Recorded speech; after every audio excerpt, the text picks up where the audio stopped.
talaga pwede. Ano Wala rito si Sir. Dad! Ano ba? Anong ginawa mo sa taong pinagbantaan mo? Hindi ka pa rin ba nakaka-move on? Can you do me a favor? Go to hell. Kailangan ko yung sasing ko. Kalimutan mo na yung sing-sing lang yun. Contractor.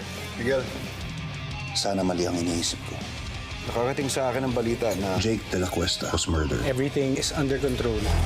General, may kontrata pa kayo para sa grupo ko. Hindi na sila bago sa'yo.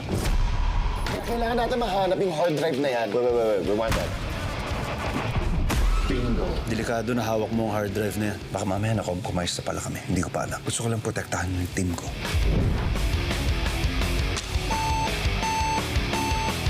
Binuksan na nila! Check the location, bilis! Sabihin mo magpadala na siya ng tao dun ASAP.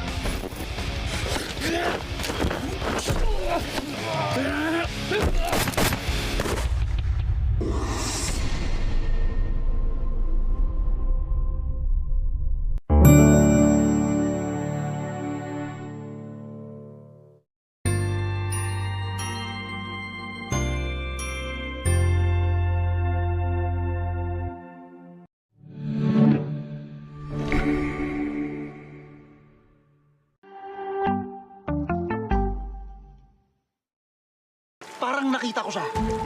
Buhay. Nakita mo yung anak ko tapos hindi mo sinasabi sa akin! Ikaw si Sara Banaa. Ako si Miranda Valdez. Ang dami nga nating pera, oh! Maraming nag-donate. Nagpa-interview kasi ako kay Miss Miranda. Nay, sana ho sumubayo kayo sa amin ni Charlie. Kung pupunta rin naman ho kayo ng Maynila. Sisilipin ko rin si Ana. Ay naman. Nakapatay ang cellphone ni Ana. Kahit hindi na ako sinasagot, binabasa niya ang messages ko. Baka may nangyaring masama. Salamat. Walang anuman po.